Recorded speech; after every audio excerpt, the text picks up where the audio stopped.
Kisah seram ni dikongsikan oleh individu yang bernama Fiz. Pada tahun 2019, bulan Julai, dia telah dimasukkan ke hospital kerana terlibat dalam kemalangan jalan raya yang menyebabkan kaki dan tangannya patah akibat dilanggar kereta. Selepas dia menjalani pembedahan, dia telah dimasukkan di dalam wad dan 10 hari selepas tu dia diajar untuk turun dari katil dan menggunakan kerusi roda. Malam pada hari yang sama, dia mahu mandi kerana sudah hampir 2 minggu dia tidak mandi dan ketika itu jam menunjukkan pukul 12.30 malam. Masa tu katil dia berada paling belakang berdekatan dengan pintu kecemasan. Hanya ada 2 orang pesakit sahaja di situ. Dia mengambil tuala, shampoo serta sabun mandi dan terus menuju ke bilik air.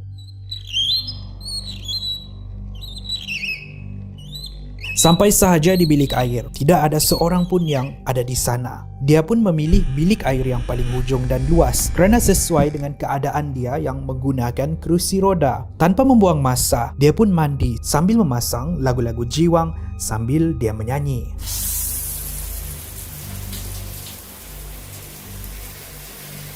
Sedang seronok menyanyi, tiba-tiba lampu tandas ditutup dan dibuka semula.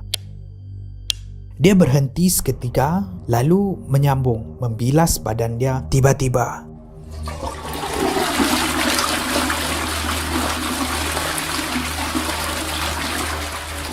dia terdengar bunyi pam tandas dan bunyi orang membuka bilik air. Awal-awal tu dia tak kisah sebab mungkin ada pesakit ataupun penjaga yang sedang mandi ataupun menggunakan tandas. Dia pun sambung balik mandi.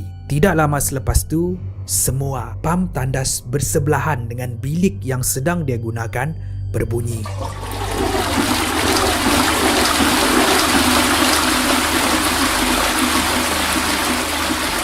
Dia tergamam dan rasa tidak sedap hati. Dengan itu, dia cepat-cepat mandi dan bersiap untuk keluar dari sana. Ketika dia keluar dari bilik mandi, dia terdengar orang sedang bersiul di tandas kedua dari bilik mandi dia. Dia berhenti sekejap dan cuba untuk mendengar sekali lagi. Tidak lama selepas tu, bunyi siulan tu ada lagi. Dia memberanikan diri berkata, "Woi, tadi aku nyanyi kau tak nak bersiul." Tiba-tiba, bunyi siulan tu senyap. Dan ketika itu dia mahu bergerak keluar dari sana. Tapi masa tu lampu berkelip-kelip seperti ada orang yang main suis lampu.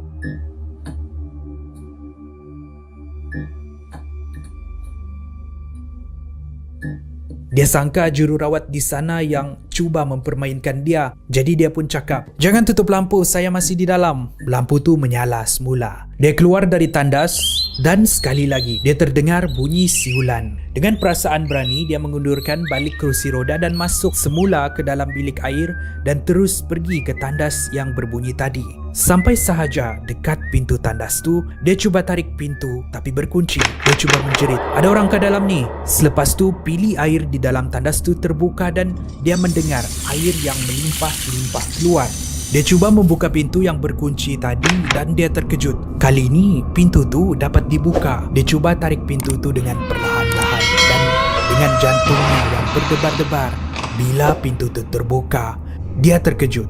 Mulut dia bergetar apabila melihat lembaga yang sedang bertenggek di atas tandas di sebalik pintu yang besar. Badannya berbulu hitam dan matanya merah melihat tepat ke arah dia.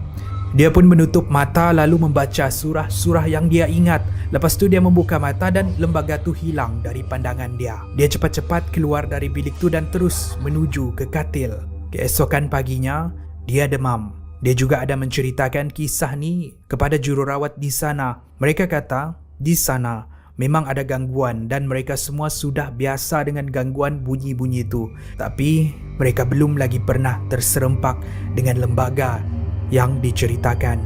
Setelah beberapa hari dalam wad, dia pun dibenarkan balik ke rumah kerana lukanya telah beransur pulih. Dan itulah antara kisah yang dikongsikan oleh Fiz melalui aplikasi Kisah Misteri.